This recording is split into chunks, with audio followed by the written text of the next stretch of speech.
So what do you say to the girl or guy sitting in this audience that has got a bit of a predisposition to want to be liked by many or most?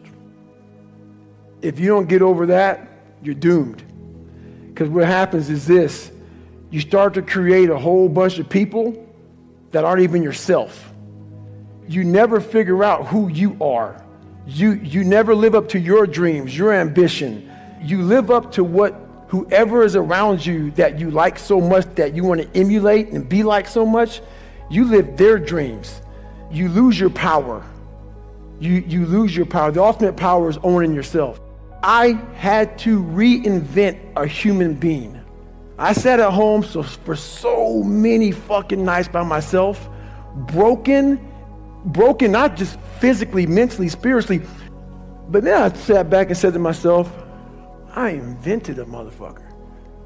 I actually sat back when I was fat, nasty, out of shape, miserable, and created a human being in my mind that didn't even exist, and said, that's what I want to be. I want to be that guy. I want to be a guy that's capable of doing exactly what I'm doing today. And you have to, if you weren't born that guy, that mentally strong guy, he can be made. Woman, man, whatever the hell you are, it can be made. But in making that person, you have to be able to turn down book deals. You have to be who the fuck you are every day of your life, and never care about anybody who gets in your way that says you're not doing something the proper way. I was always afraid of people not wanting to, like when you get beat as bad as I did, I lied all the time. I wanted to be accepted and loved and all that shit, that I created about 50 people. Whatever you like, I like. Just if you would be my friend, just be my friend.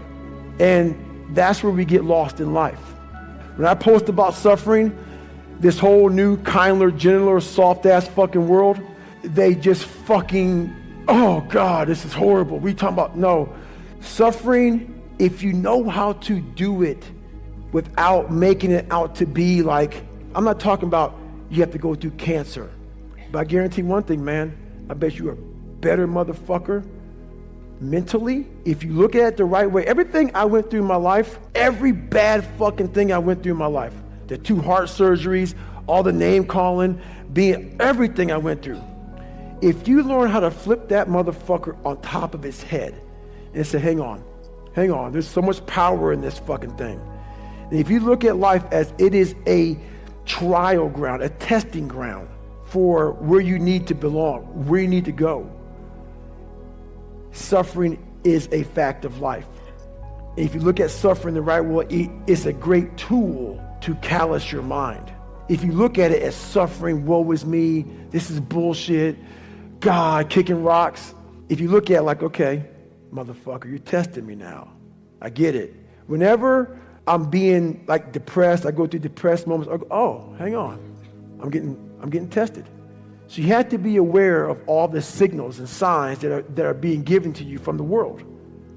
One of them is if you feel bad, you're being tested. How are you going to perform under that? And that's suffering is a part of life, very needed. That's the only place, man. I'll never forget when I was younger and I lived in a 7 Dharma place and it fucked up, everything was jacked up. I had a pair of jeans and I'll never forget this as long as I live. You know, first day of school, people go school shopping, right? Week out, 2 weeks out, maybe a month out. We didn't have any money to do that. So I had this pair of jeans that the inside of the pocket was green. The inside of the pocket was green. I wore them almost every fucking day. So what I did for the next year of school was I cut that pocket out so the green would show, so it looked like a new pair of jeans. All I wanted was money. All I wanted was a nice car, was a nice home. The second I got the fucking money to do it, I realized it's bullshit. That's why I don't own a car, I don't own a place, I don't own shit. You will see me wearing the same fucking shit every fucking day. Nothing. What I realized is all I wanted in my life was look at that fucker in that accountability mirror and be proud of. And everything else went away. While you need money to be successful, you need money to live, you need money. Money does buy a form of happiness, because without it, you're fucking miserable. But once I realized it doesn't mean shit. It doesn't mean shit for me. While it helps you, it also hurts you to come from darkness, because why? It's easy for me to sit back and say, you know what? Poopy pants mentality. I want to sit back and let the world take care of me now. And that's what I'm talking about. Don't play sick too long. While my childhood was so messed up, I played sick way too long, and I almost lost tons of opportunities by playing sick. Because it feels good to play sick. My dad beat the fucking shit out of me, man. I couldn't read. I can't read. You know, when I was a junior in high school, I couldn't read. If you live that life, it feels good for people to, oh man, you know, that's just David, man. He's just not real smart, and he had a bad life, and you get a get out of jail free card. That's nice. It sucks doing what I had to do to get here today. That was not fucking fun. That darkness is not, there's nothing that dark to drive me to the places I had to go to become successful. On the flip side of that, if you come from a silver spoon family, you have to realize that. You have to realize, fuck, there's people out there like David Goggins who had nothing, fucking nothing. And I've had all this opportunity in front of me, and I'm a loser.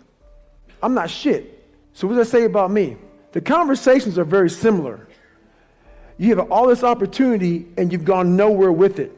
I'm at the bottom of the barrel, and it could take me a lot longer just to get where you're at for the starting line, to be fair. There's a barrier in your brain. There's a barrier. You got to find out what kind of removes that barrier from your brain. My biggest barrier was my father. And once I removed that barrier, I was free to think. And once I felt good about myself, I was free to put action in. I never felt good about myself. I never felt good about myself. Whenever I would get somewhere, the demon would come back, pull me right back in the cage. If you don't go back, like I'm a runner, left knee hurts. A lot of people focus on that fucking left knee. A lot of times it's your fucking right hip, and that's about life. You gotta figure out what has messed you up mentally. Go to the source. Go to the origin of the source. When Goggins lived with me, his rule is we had to do something every day that sucked. And anybody, not just Navy SEALs, but anybody that can accomplish anything that is hard. Most of us fail in life because we're afraid of what everyone around you is thinking. We waste so much time on our little gadgets. It's unreal. And we talk about we have no time. Don't hit the snooze button. Why don't you hit the snooze button? Because you wake up already failing. Because motivation's crap. Motivation comes and goes. When you're driven, whatever's in front of you will get destroyed. Life's about self-discipline. It is about self-discipline. We tend to do the things that are easy. It builds no mental toughness. It builds no mental hardening. It builds nothing. They see me now. They see me now as the guy that with his shirt off who can do 4,030 pull-ups in 17 hours, who can run 205 miles in 39 hours, who can do all this crazy shit. But what they don't understand is they don't understand the journey that it took me to get to this point.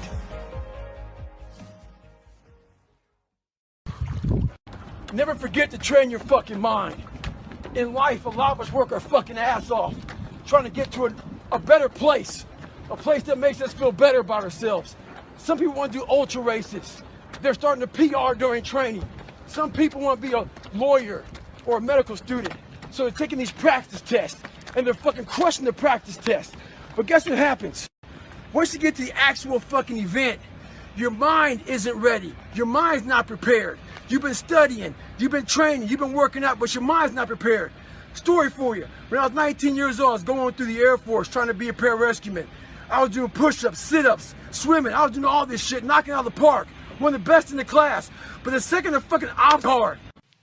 If you want to be great, you want to be the baddest motherfucker ever at what you do, you could be misunderstood by everybody. Because you're going to be so fucking obsessed and so driven to get there. That's what it takes. It takes every second of your fucking life. Anybody says balance?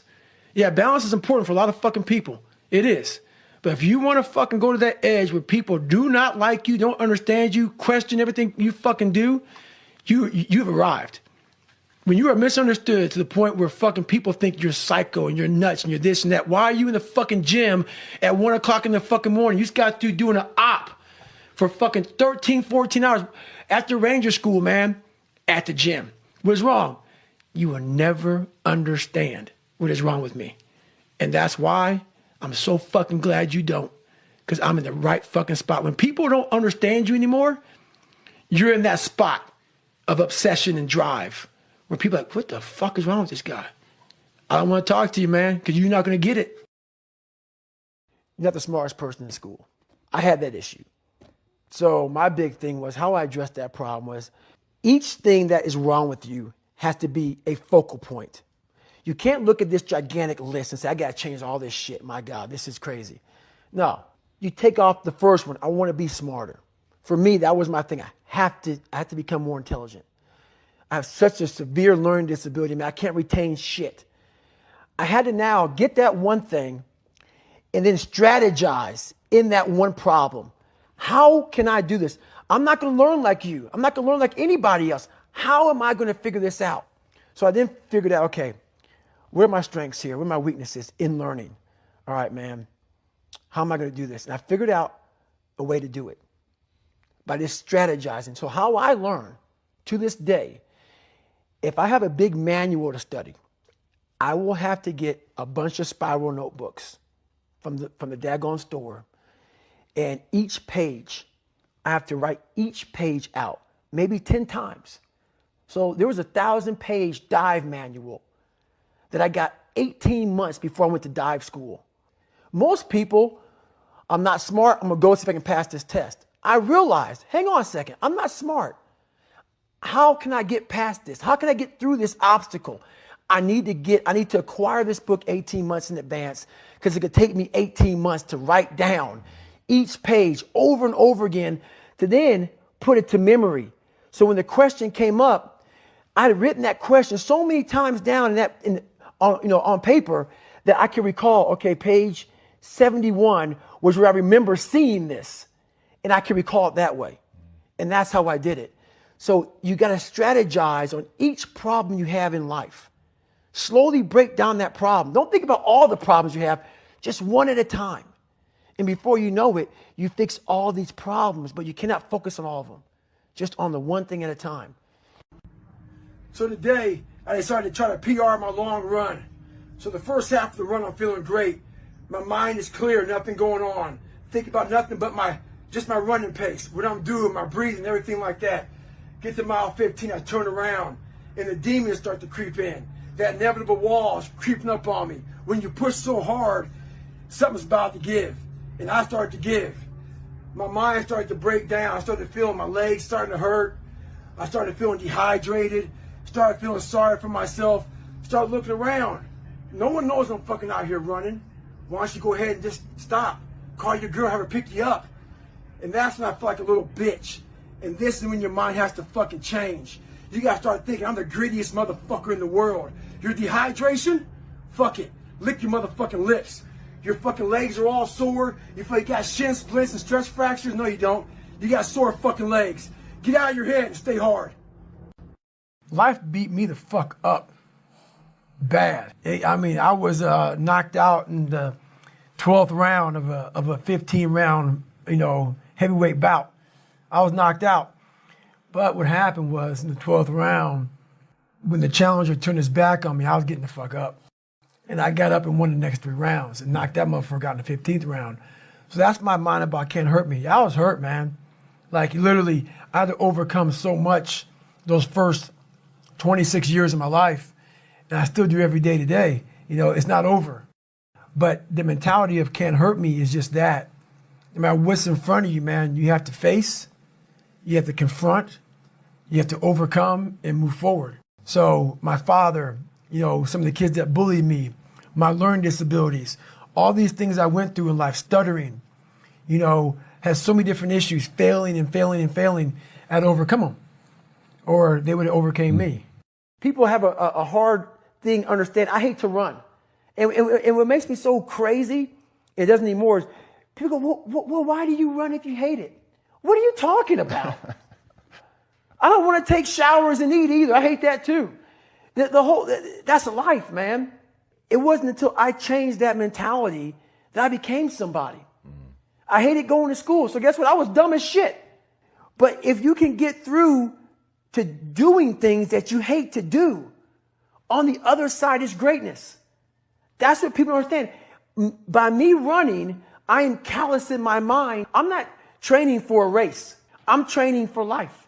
I'm training for the time when I get that 2 o'clock in the morning call that my mom is dead or something happens tragic in life. I don't fall apart.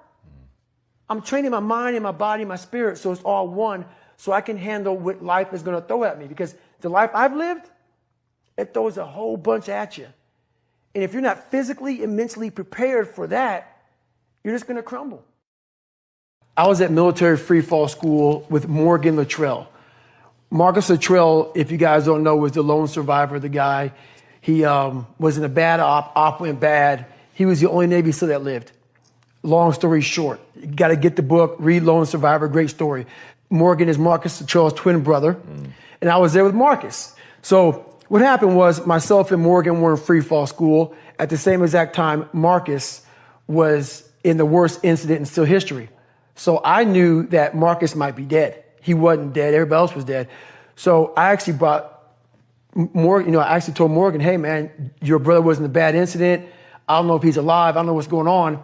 Long story short, Marcus is alive, and I go on to want to raise money for families. All these guys died. They all had kids. I want to raise money for the Special Operations Warrior Foundation. It's a foundation where 100% tuition goes to these kids to go to college, full tuition, whatever. So I found this great foundation. I'm going to raise money for it. So I said, you know what? I have to Google something that's evil, something very hard. I knew nothing about ultra marathons. I hadn't even run a marathon. I knew nothing about this world. So I Googled the top 10 hardest races in the world. And what comes up is a Badwater 135. It's a 135-mile race through Death Valley in the summertime. I thought it was a stage race. I thought it was a race where you run like 20 miles, set up camp, barbecue outside, and then go run some more the next day. So I called the race director up at the race and said, hey, Chris, his name is Chris Kostman, I want to do your race. So we had a long conversation. I was much heavier then, and I hadn't put running shoes on in over a year. I'm around between 240 to 270. My weight has varied a lot through the SEAL teams and out of the SEAL teams, so I was a heavy guy. But the long and short of it all was I hadn't put running shoes on in over a year. I was a big-time power lifter. I lifted weights heavy. That's what I did. I got back home from Iraq, went straight to free fall school, and then this happened. So I called Chris Kostman up on a Wednesday. He says, look, man, the only way you can qualify for my race is to run 100 miles at one time in 24 hours or less. There happened to be a race that Saturday, so 4 days later. And he said, if you qualify by running 100 miles or less in 24 hours, I will consider you my race. I'm going to cut to the chase. I signed up for this race. It's called the San Diego One Day, where you run around a 1 mile track for 24 hours to see how many miles you can get. My goal was 100 miles. So I got to mile 70, and I cleared 70 miles in like 12, 13 hours pretty quickly. But I was done. My feet were broken. I was stress fractures, shin splints, muscles were tearing. I was in bad shape. No water, didn't know what the hell I was doing out there. Had on some tube socks. It was just ridiculous. It was a clown show. So I sat down at mile 70, and at this time I was married. And I look at my wife, and I was like, I'm messed up bad. So I literally start to turn white. And when a black guy turns white, you're pretty f***ed up. Here I am. I'm all f***ed up in this chair. I'm at mile 70. I got 30 miles to go. I'm jacked up. I got to go to the bathroom. And the bathroom's like 20 feet from me. It's a porta potty. I can't get out of the chair. So I'm peeing blood down my leg, pooping up my back, and I got 30 miles to go. And I can't stand up because my blood pressure's all messed up. I've been in 3 hell weeks, Ranger school, overcome so many obstacles in my life. This last 30 miles of this race is when I realized a human being is not so human anymore. We have the ability to go in such a space if you're willing to suffer and I mean suffer. Your brain and your body, once connected together, can do anything. And this 30 miles was the life-changing moment. I was out of it. I was in the worst pain of my entire life. I was, to me, on the brink of death. And I was able to chunk this 30 damn miles into small pieces. I was so driven, and I'm not going to say motivated because motivation's crap. Motivation comes and goes. When you're driven, whatever's in front of you will get destroyed. So I sat in this chair and I was so driven to succeed in this race. And at this time, everybody goes, were you thinking about the guys that died? And I'm not gonna lie to you, I wasn't. This became a personal thing. This became me against this race, me against the kids that called me nigger, me against me. It just became something that I took so violently personal. And I broke this thing down into small pieces. I said, okay, I got to get nutrition. I got to be able to stand up before I can get off this curb and get off this chair and be able to go 30 miles. So I went through all these small steps and I was able to stand up. And then from standing up, I was literally walking around with my wife at the time. And she goes, you're not going to make the time. She goes, you're walking like 30-some minute miles. I got to mile 81. And the second she said that I'm not going to make the time, I ran the last 19 miles nonstop. And I can show you right now when we get done with this. Matter of fact, I'm going to show you right now. This was years ago. And I had to put compression tape. And so this was years ago. I had literally the size of $50. I had to get compression tape. And I taped up my ankles and I taped up my feet. And that's how I got through that race. So I literally went through all the buds, my last SEAL training with stretch fractures and shin splints. And how I did it was I would tape my ankles all the way up to my calf every morning. So for the first hour, the pain was excruciating. But what would happen is my feet would go numb.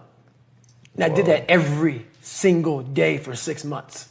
That's how I got through my third hell week, because I was so broken from the first two that the commander said, hey, the CEO said this is your last time we're sending you through. So that's how I got the idea to do that. So with the right, and people may listen to this and say, this guy is sadistic, he's crazy, no, if you know how I came up, you realize I was just a scared kid that found drive and passion to be something much better than what he thought he was. That's all it is. Self-talk and visualization are the two keys to my success. I believed for that last 19 miles, I was indestructible. Because I took myself in that chair, crapping up my back, peeing blood down my leg, shin splints, stretch fractures. I use all that for motivation versus negativity. I use it for motivation. I said to myself, who on this earth would still be going right now? You are. You are. You gotta be the hardest on the planet. Is it true? I don't give a f. At that time, it got me to the finish line of that race. I believed it. I believe it today. I believed it enough to where my body said, he's not gonna stop. And I took all the negative things. I need to go to the hospital, this and that. And I used it all. Who the hell could even get out of that chair? You did. Who the hell would even think about taping stretch fractures up? You did. All those things I used for motivation. This voice in my head guided me to the spot where I'm at today. And if you don't believe that you're here for a reason, your life will seriously hurt. And I start looking at my life and all the shit I went through as God put me, whatever you believe in, put me here to go through this. And now I see all the hundreds of thousands of lives I'm changing by the hell I went through. There's a lot of power in that. So my purpose as I started going through this journey, instead of looking at like, woe is me, God, man, why the fuck, man, why? I started looking at it as, it's the perfect training ground. You knew exactly what you were doing. You knew exactly what the fuck you were doing, obviously. You put me in every situation possible to tell a story that needed to be told. I mean, it was a very scary road. A guy who was afraid of a lot of things, to then find power in fear, to find power in overcoming fear, and to get to where I'm at today where there's very few things I'm really afraid of because I know how to control it. I know how to manage it. I know how to work it to my advantage now. It's something else, man. So I really challenge people to really do a live autopsy on your brain. And the reason why I talk about my childhood so much in this, because I don't want you to put a title on me. Because once you title me as a freak, you now put yourself in a position where you can be very comfortable in saying, it's just not possible for me. The thing that makes me so pissed off in this world, man, the only thing that gets me mad nowadays is that so many people die with untapped potential because they think that someone else is fucking better than them. And they were born, not with the greatest tools. You don't need shit. You need the ability to fucking grind your ass into a fine fucking powder. And when you're in that fine powder, find a way to build that motherfucker back up repeatedly. And it's possible. You were bullied. Do you remember how many nights you spent by yourself in your fucking head thinking about what kind of piece of shit you were and how miserable that fucking was? That's exactly my drive. I know that there's not just me and you. There's millions and millions, especially nowadays with all this fucking pressure, man. You can now bully a motherfucker on your phone. Back in our day, it was face to face. You can do everything over your phone. The pressures of trying to keep up with everything is at an all-time high. And our mindsets are at an all-time low. We are the weakest we've been mentally ever since the beginning of time. And it's even harder. So it's harder with a weaker mind. So all I want to do, my whole drive is about, I have a really good way of visualizing people suffering because a lot of people do it. We have two sides of us. We have one side that is that happy-go-lucky side that nothing's wrong and everything is good. But we have that side at home when no one's around that's depressed and miserable and we're not good enough. And whatever happened to you is real. So that's my drive. I want to make sure that I give people as much power as I can. So when they get up every fucking morning, they know that, hey, I have the ability to not only survive in this world, but thrive in this world just by the mere fact of hearing about my story.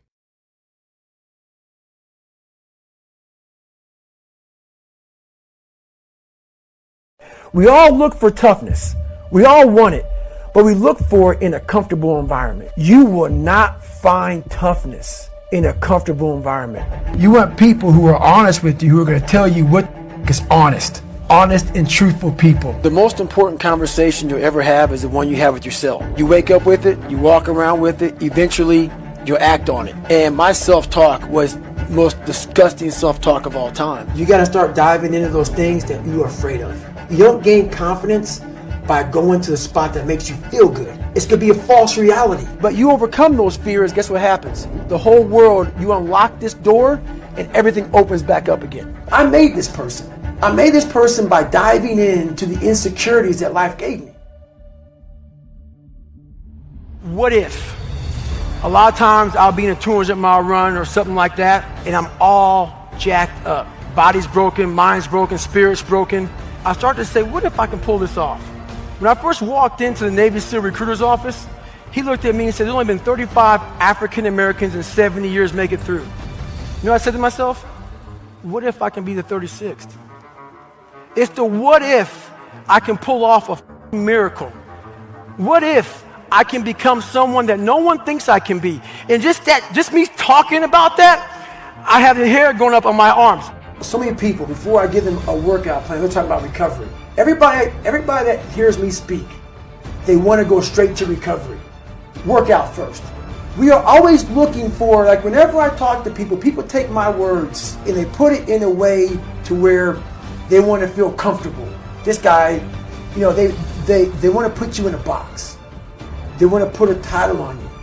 No, you're putting a title on me to make yourself feel better about yourself. If you read this book of mine and you see where I came from, I made this person. I made this person by diving into the insecurities that life gave me. Because now they're yours. They're yours to own. If you're not smart, call yourself dumb. It's okay, because you are. But take that not as you're putting yourself down. If you're fat, call yourself fat. I used to be 300 pounds.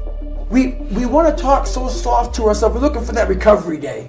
And that recovery day is everything in your life. Everything in your life is a recovery day. We're looking for it. It's not coming. It's not coming. Get over that recovery day. And that's the mentality I took with me. And what happened through that process was all the frivolous things of life started to float away. I used to tell people lies so they would like me because I was so insecure. When you start to build yourself up and start to have the one thing that we don't have is confidence. Real, authentic confidence from hard work. You now know. I walk in a room now and I know the hours and years and decades I put into David Goggins. That's something, it's not on the wall. It's not a trophy on the wall. It's not a medal around your neck. It is actually a feeling in your heart. I don't care how you perceive David Goggins, because through my journey, I figured out the one piece I was missing. I thought it was cars. I thought it was women. I thought it was everything. The one piece I was missing was me having the courage to face myself. And once you do that on a daily basis, it's not about the running. People's going to be, you about working out. Where I got my work ethic from was the hours I had to spend learning this. When you sit down and you're not smart, and you have a disability, and you still want to be at the top of your class, I didn't want to just get by. When I realized that I can learn through hard work, and I can beat the valedictorian in school, but I got put in 10 hours more a day than he does. You know what kind of strength comes from that? When you're sitting down, that guy that valedictorian studied for an hour, and you know I caught you, and I am dumb, but I have the work ethic to catch you. That's where David Goggins got really invented. It's that, having a discipline every day to say, for me to learn this one math problem, it's going to take me 10 hours. And that's where and you realize through hard work, you can outwork anybody, no matter how badass they are. But that's the part people don't want to dive into. Some people didn't understand when I say I'm training for life. 2020 was the perfect example of that. A lot of people lost jobs, lost businesses, lost family members. A lot of folks spent a lot of time in the hospital on ventilators. That should have caused a lot of demons in your brain. Folks see how much I work out, and they think I'm running from demons. It's not demons, it's discipline. And I'm a disciple of discipline.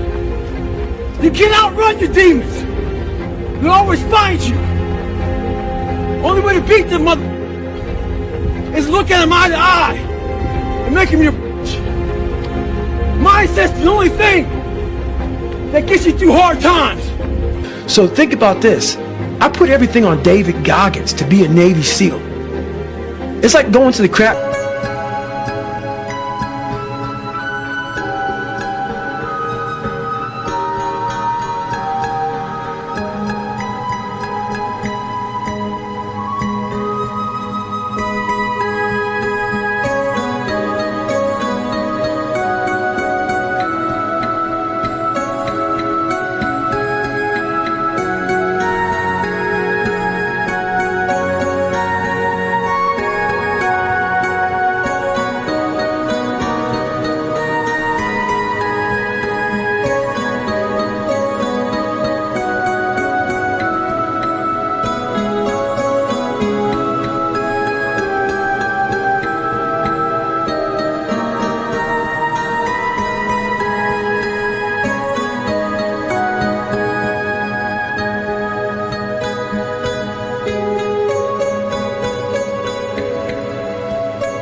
okay, with your last $1,000, and you say, you know what? I'm gonna put everything on this fucking, on black, and hopefully I'll win. If not, I'm broke. I put my whole life, a guy that was scared of the water, a guy that could taught himself how to read and write, on being one of the hardest motherfuckers on the planet. Think about that shit. A guy that came from nothing. I put my whole life, and I'm gonna go out here and put everything on David Goggins to be a Navy SEAL. Not to go be a, Boy Scout or some a Navy SEAL. And I look at that, and I did all that shit just to get the opportunity to succeed. That's what people don't understand, man. People see the end result. I remember that guy saying, my God, man, I can't believe what I've just done. I put everything, ruin relationships, ruin this, ruin that, put everything on. In fact, I have to become someone in this world, or I'm no good for anybody. It comes from a disgusting place of not being fulfilled in your life, of afraid of dying, having never accomplished anything. That's a fear that some people run away from, that people don't want to face. When you have a real fear of dying and being just another person, that I live to pay the bills, I made $1,000 a month. This is my life. I spray for cockroaches, man. If that makes you feel good, that's great. It didn't make me feel good. I wanted to, the first time in my life, after 26 years, it was 24, 25, whatever it was, I wanted to feel good about myself. Think about how many years, months, hours, seconds, days, all that shit you have wasted on people who suck the fucking life out of you. Today's a good day for you to go through and can those motherfuckers. Should can those motherfuckers who only call you when they need something. Should can those motherfuckers who can't get over shit, who continue to bring up from the past, who can't move forward. Life is short. Life is precious. Spend that time with the people you love, the people you want to give that time to. Real friends, real family. Everybody else, they're sucking up the air you breathe. You need that motherfucker to be hard. Stay hard. Why is the truth so important? You know what? Because, first of all, it does set you free mentally. And it gives you a starting point. You have to have the truth to have a starting point. So when you, like, if I'm lying to you about who I am, or I'm lying to you about whatever, there's no starting point. There's a false reality. You have to create the real reality. So that's what I call my accountability mirror in my book. That's the real reality. Where the f am I going to start from? So for me, I was lying to this, lying about that. So I had no starting point. Once you come face to face with who you are, you have a starting point. All right, I'm not real smart. I have no courage. I have no self-esteem. I have no nothing. Nothing. That's my starting point. Now we can move from there. But if I tell myself I'm strong, I have courage, I'm smart, and all these are lies, you continuously push that starting point backwards. So that starting point is the truth. The no bullshit truth that only you can tell yourself. So it's the starting point. The truth's the starting point. Especially nowadays in this society, we like to surround ourselves. It makes us feel so good. Those people who say it's okay. It's okay. It's not okay. It isn't okay, man. And I get it. Society's changing, and we love to feel wanted and loved. Trust me, that's all important. It is. But you have to have the truth from people. Hey, you're not working your butt off hard enough. You're not trying hard enough. We all think we're trying hard, but what are you gauging that off of? Are you gauging off of, like I talked to this one kid the other day, college is kicking my ass. I said, what are you gauging that off of? I go, are you trying? He goes, yeah, I'm trying my ass off. I'm studying hard. I go, what are you gauging trying hard off of? Well, in high school, I didn't have to try at all, and I made great grades. In college, I'm trying hard. You're trying hard compared to what you did in high school, which was it came easy to you. So your reality is something that you created off of something easy. So you trying hard is 2 hours of studying. I'm going to tell you a difference in trying hard and trying hard. Trying hard is something in your mind just doesn't stop. Where you know 2 hours isn't enough. So it's all about, reality and what you're basing things off of.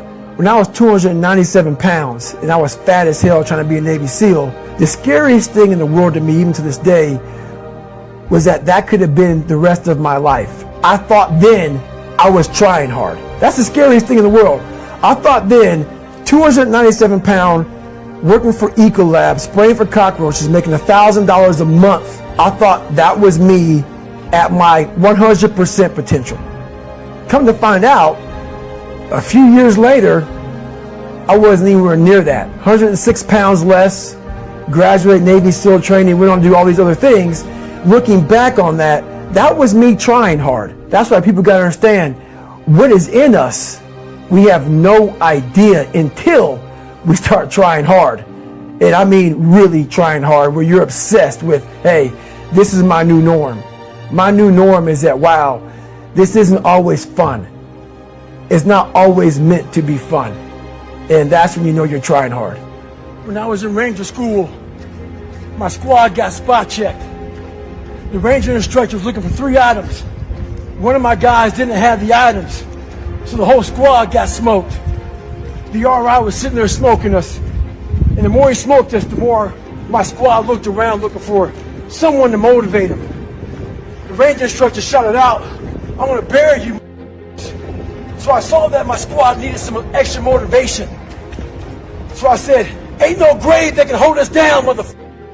Ain't no grave that can hold us down." Right now in life, your family is looking for that one guy right now. They're looking for that one guy who's strong, who's that pillar for the family in hard times. Make sure they look around and find you. These are the times right now for you to step up. Be that guy that can take anything. Stay hard. This is the world that is in front of me. And what most people do is they see this world and they look at it as an excuse to get out of it. I started looking at it as this is the ultimate training ground for the rest of my life. I have all these valuable lessons, because if you look out in the world right now today, it's not a nice place. But I'm very prepared for it. I'm prepared for all the failure coming my way. I'm prepared for everything my way. And that's the biggest lesson that she taught me by not teaching me. By never saying it's going to be okay. Matter of fact, she told me the exact opposite. Life sucks. That's what she knew. And it was the truth. And so I started at that point in my life. I have a lot more failures, as you see in that book. But I started down the road of, instead of the path of least resistance, I started choosing the path of most resistance to prepare myself for the journey that was coming my way. We live in a box. And we don't want to go outside that box at all. Ever. Outside that box is all these possibilities of life. What we do is we shackle our mind. We are a prisoner in our own mind that this is all I can do. This is all I'm good at. And we take away the possibilities of you could be this, you could be that, you could be all these things. And I never thought at 300 pounds I could be Navy SEAL. So if my mind was shackled, there'd be no book, there'd be nothing. So what people understand is that they live for themselves, not knowing that you have the power within yourself to change millions of lives by facing life, by facing yourself. And through that, I would die never knowing that I had the power to change millions of lives. I gotta feed myself. And every foot strike that hits the pavement, that's how I feed myself. Motherfuckers, look for inspiration. Inspiration is found in every footstep you take, every grasp of that iron bar, all that shit, all the miles in the pool. Inspiration is found in suffering. So right now, this is my greatest recovery. As I recover, I find inspiration. Stay hard. I have the ability to see the end before the beginning even begins. And what that means is I know that to get to the very end, I can see it right now. So before I went to Buds and I was losing all this weight, I saw myself walking across the stage at 191 pounds. That's what I had to get to get into the door. I saw myself 6 months, a year later, whatever's gonna take me to do it. I saw myself walking across that stage, getting that certificate of graduation from Buds. And I was able to be there at 300 pounds. And that feeling, that I was nowhere near that feeling, I was able to put myself there 1,000,000 times every day. And that feeling of like, my God, that is gonna feel amazing. That's what made me suffer. That's what allowed the pain to be real and say, this is worth it. I want to feel for this next 18 months. It took me 18 months to finally become a Navy SEAL, to finally, just get through Buds. 18 months, it's 6 months. It took me 18. That's what woke me up every morning, was I'm gonna put myself through this much pain and suffering for a few seconds. That's all it is. A few seconds of joy. And it's so worth it, man. That's what people don't get. So I'm able to put myself at the finish line, even though I have no finish line, but at the finish line of an event before I even start the motherfucker, and say, how are you going to feel at the end of this? Visualizing is my biggest tool of life. That's why I've been able to put myself in cold water, put myself in a 100-mile race millions of times before I've done it. And I'm able to go through the race and see how I'm going to feel at mile 50.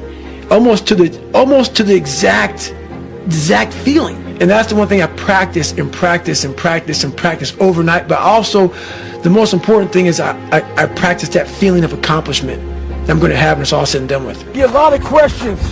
People asking me for help. So I asked them, what have you done to help yourself? Most of them say, I've been working hard. I'm all about being your own hero.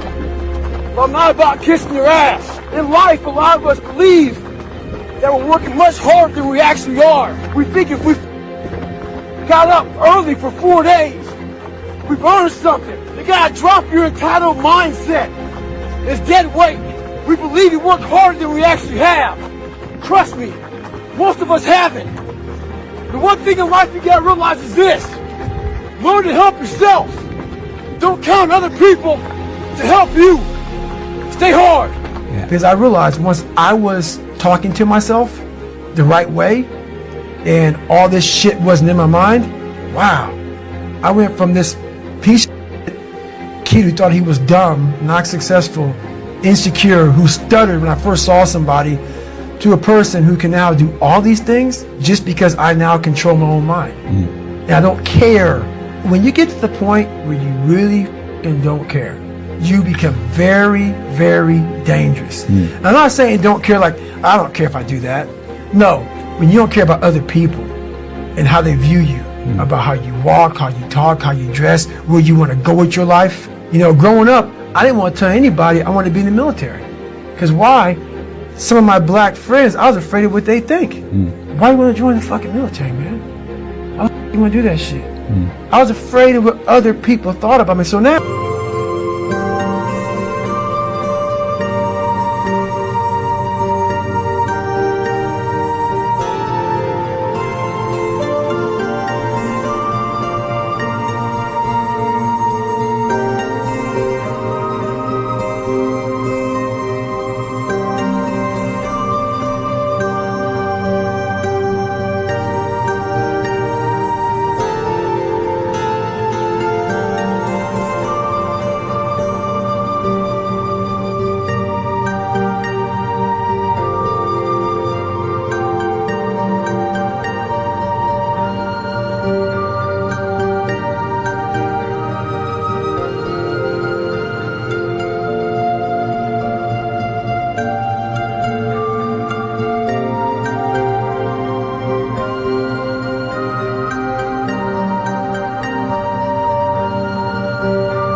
when I go in the military, I didn't know you want to fucking join the military. I ain't tell you because I'm afraid what you thought. Once again, man, you're allowing other people to shackle your mind. It's the worst thing in the world. Let's say, for instance, we have a family. Let's say we're all a big family here. And every morning I'm getting up training for a 200-mile run. And you see me get up at 4 o'clock in the morning. And all you are sleeping. And by the time I get done running my 30, I come home just getting up. How are you going to feel about yourself? A lot of our family members, a lot of our friends, they're mediocre. There's always those couple of guys who are uncommon, who want to be better. But you make that mediocre motherfucker feel like, whether it's your mom, your dad, whoever, you make him feel horrible. I've been there. I'm speaking from experience. You get somebody around you, man, who's trying to be better, and you don't have the drive that they have, it's a constant reminder of how you are. You have to know that that's what it is.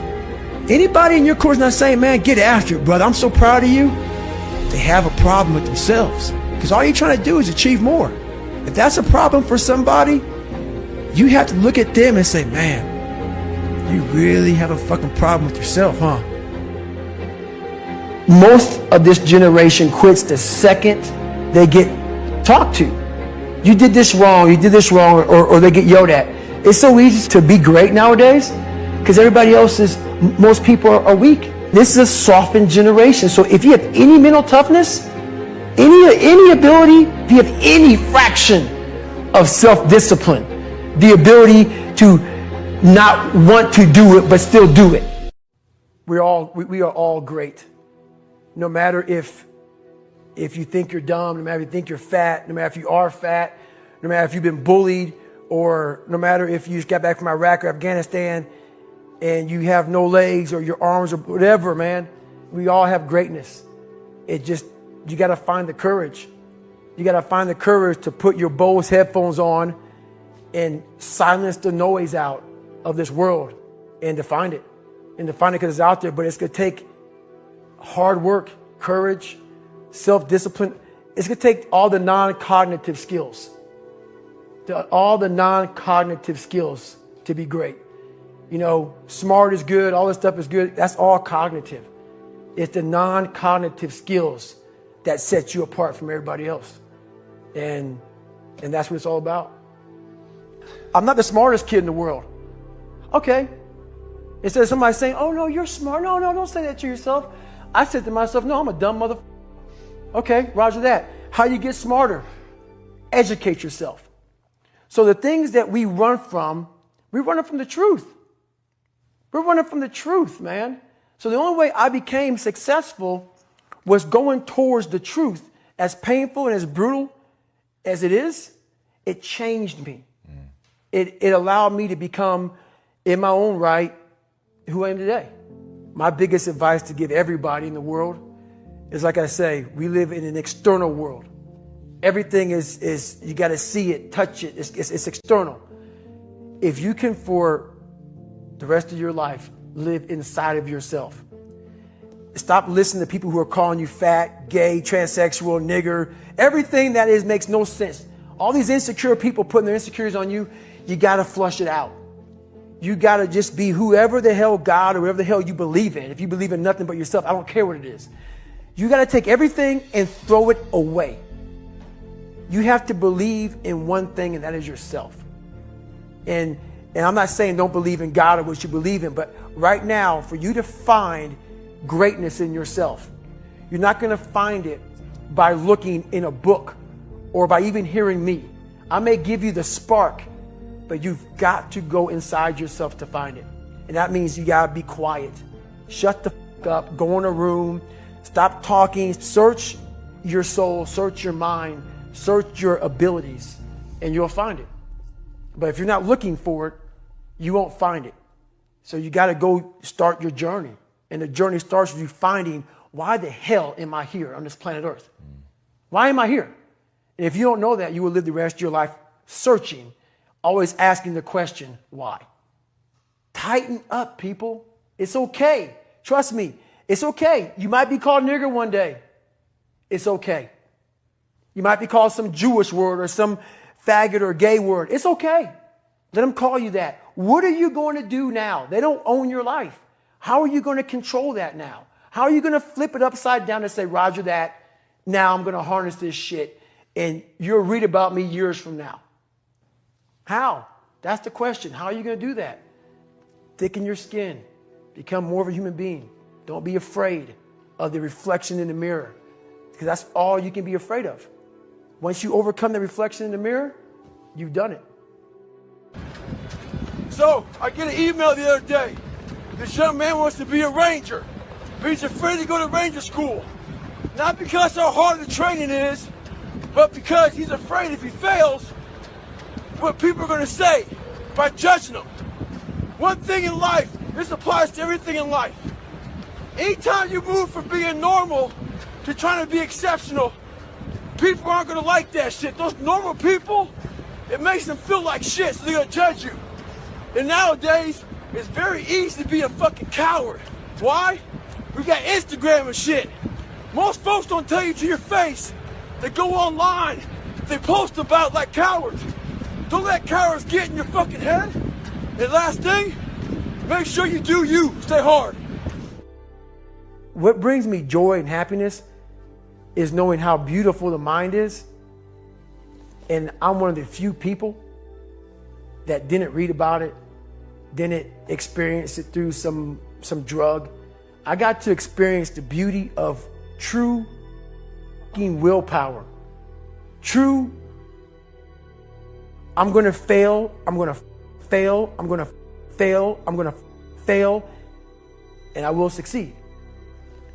Just me talking about that gives me a feeling I know what I did. And I don't need to travel somewhere or to have this or have that. I have it all here in my mind. The beauty is remembering this young, dumb, what people call nigger, is now where I'm at today. And that is, when you finally get to that point, for me, it's for everlasting peace. I could die right now on this show and I'll be happy, man. So that's my happiness, is my reflection on the suffering of my journey, knowing I never quit, nor was I guided by anybody on this earth. I was guided by something much more powerful, and I listened. And I chose the path of most resistance. Talent not required.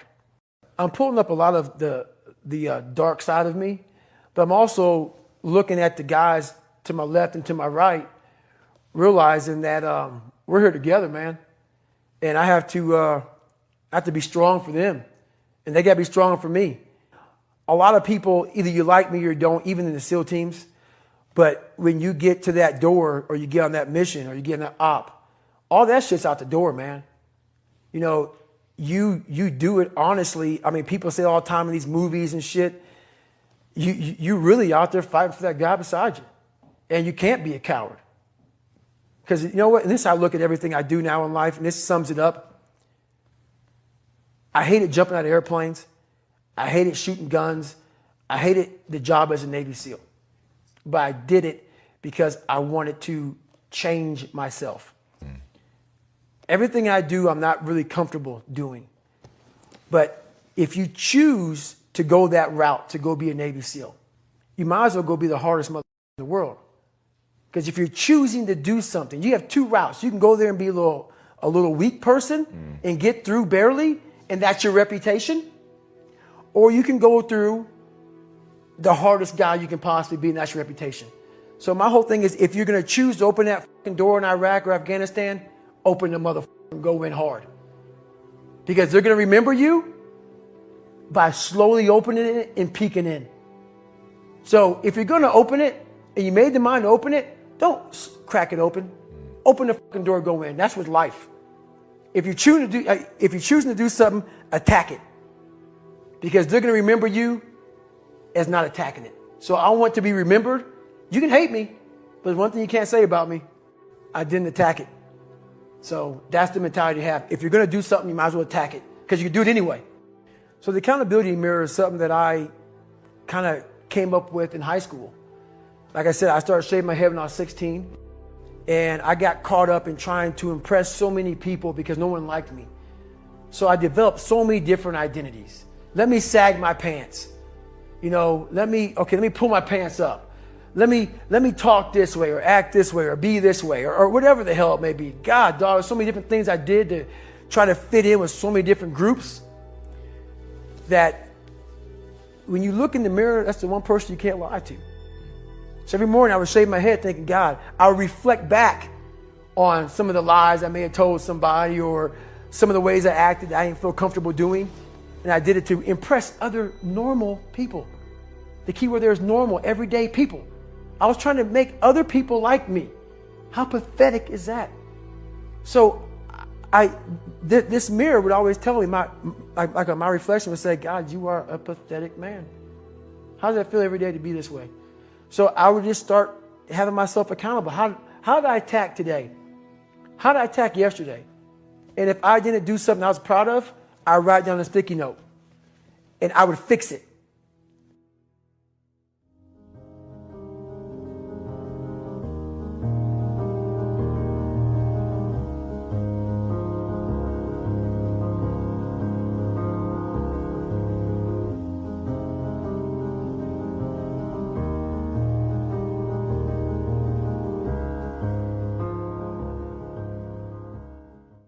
The reason why we go back to old habits is because our goals are too lofty.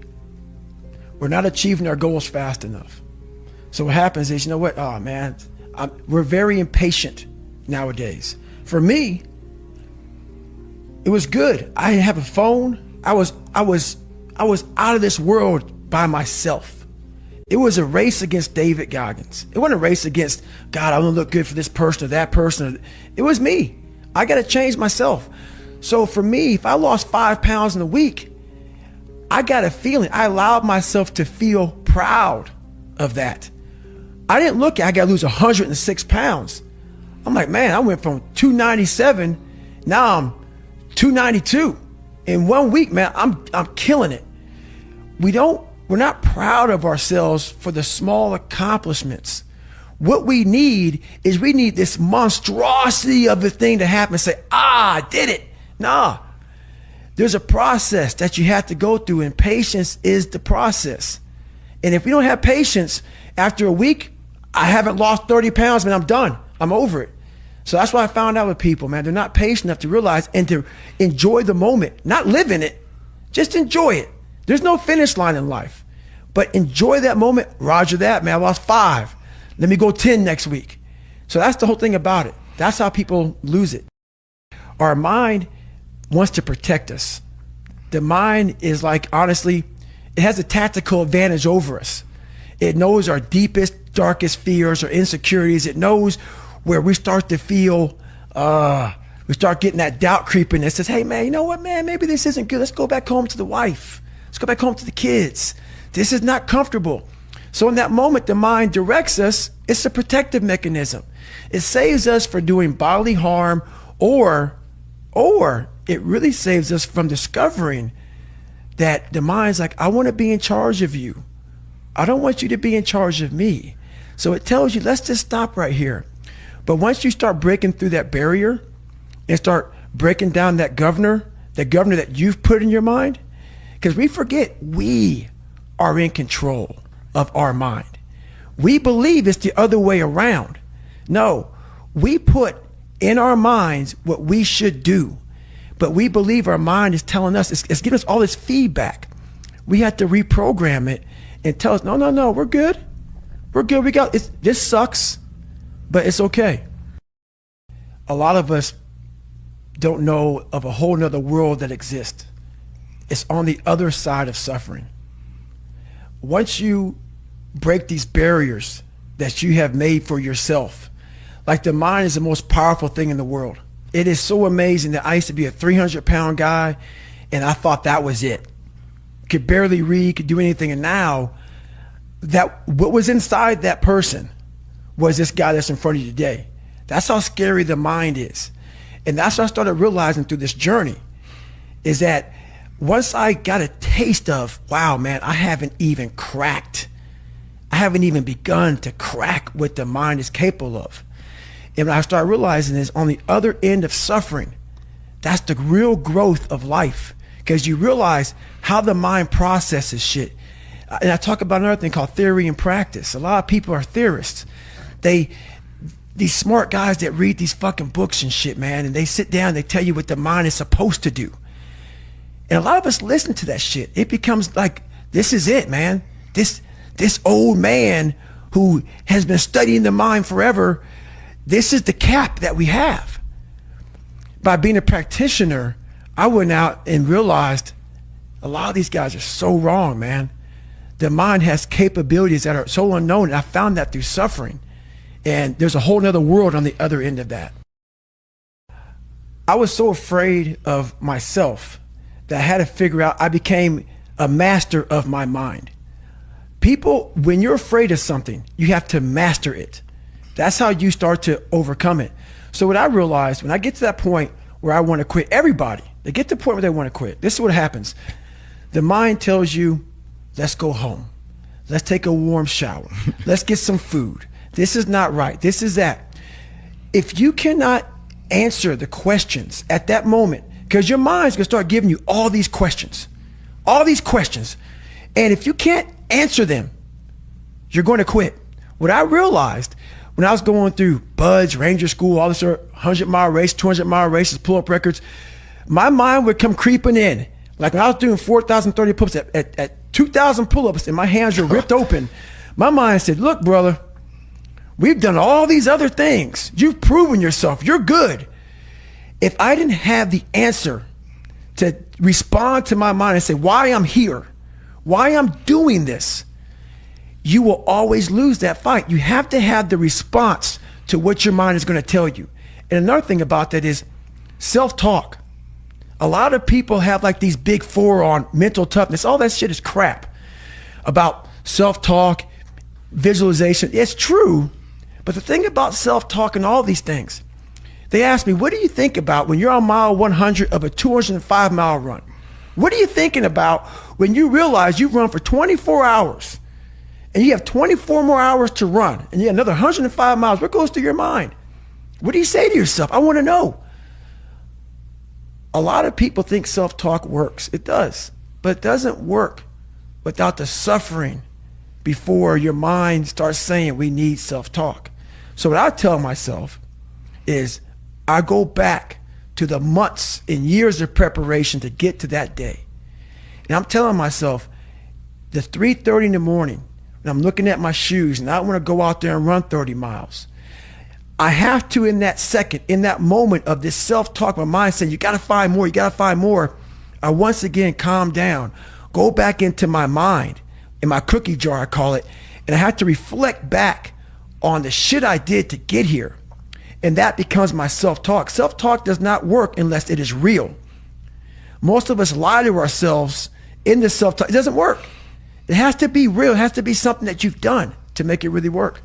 If you walk into any kind of event, whether it be physical or mental, if you walk in with already putting that block on your mind of, man, this ain't going to happen. People go, how did you run 135 miles to Death Valley? How did you run 100 miles with no training? Because I went into it not thinking, I can't do this, man. I went into it with a strategy. I had an open-mindedness. So until your mind is open to the possibilities that I can do this, you would never be able to do it. Once the mind starts to believe it can be achieved, it then, only then, does it start to break down tactically how we can do this. Until then, you're going to always lose. What do you want in your life? We have so much influence coming at us that we are so lost. We don't know what we want to do because we don't spend enough time with ourselves. You have to learn to shut off a phone, shut off a computer, shut off a TV. And it's okay to sit in a room by yourself in a chair and just think about you, where I want to be, where do I see myself tomorrow, the next year from that. And it takes a lot of self-discipline to be able to do that nowadays because you want to be so attached to everything. You want to be so caught up with the world. The world's moving too fast. The world's moving so fast that you're trying to keep up to the point where you lose yourself in the world. So you have to take that time and go to that dark place in your mind and discover who you are.